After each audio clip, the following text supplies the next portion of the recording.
suis venu sur Twitter grâce à un de mes gendres qui m'a initié. Et j'en avais la volonté tout simplement pour comprendre les révolutions arabes, comment les mots d'ordre pouvaient se transmettre aussi rapidement d'une foule à une autre. Alors j'ai évidemment compris. Et puis Twitter a retenu mon attention et même ma passion d'une certaine manière parce qu'on y fait court. On est obligé de délivrer des messages de moins de 140 signes.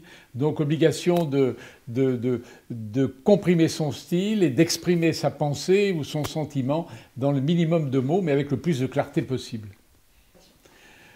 Je tweete le matin vers 7 heures. C'est une habitude que j'ai prise dès le départ parce que le matin j'ai l'esprit clair alors que le soir il est un peu embrumé par la journée. Et puis j'ai l'impression que le café, le thé, le pain grillé du matin ajoutent à la qualité de mes tweets. Pure illusion, mais c'est comme ça.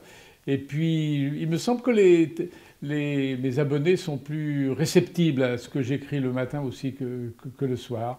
Voilà, c'est une habitude comme une autre. Je pense que le livre, d'ailleurs on me l'a dit depuis qu'il est sorti, que c'est une sorte d'encouragement à aller sur Twitter.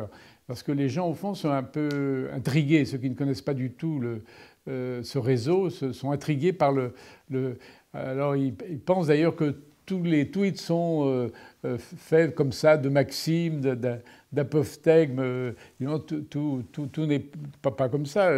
Il faut bien voir que sur Twitter, il y a beaucoup de commentaires par exemple sur les émissions de télévision les plus populaires. Il y a beaucoup de réflexions ironiques sur les hommes politiques, de dialogues entre les abonnés. Donc il y a plein de choses. Moi-même, par exemple, comment réagissent mes abonnés? Certains, ça va des déclarations d'amour aux insultes.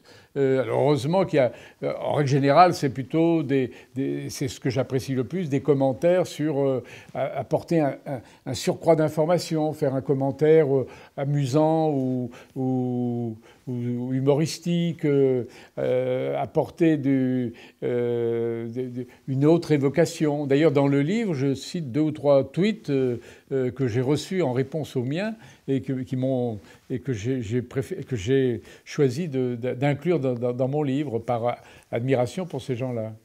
Vous savez, il y a tout dans un livre comme ça. Il y a des tweets très sérieux. Il y en a même qui sont, par exemple, je parle de la mort, donc qui sont très surprenants. Et puis la plupart sont quand même plutôt drôles ou plutôt amusants. Donc, par exemple, vous voyez, l'amour du prochain, oui d'accord, mais vers 16 ans, j'ai commencé à regretter que le nom masculin prochain n'ait pas de féminin.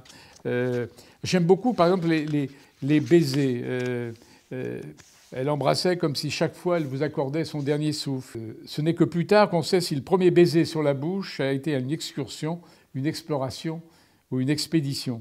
Il y a beaucoup de choses sur les mots de la langue française. Par exemple, toujours dans les baisers, les étrangers qui apprennent le français découvrent, étonnés, que s'aboucher et prendre langue ne relève pas du langage amoureux. Toujours à propos des baisers, c'est... Pour parler, on n'utilise pas toujours sa langue maternelle. Pour embrasser, on utilise toujours sa langue maternelle.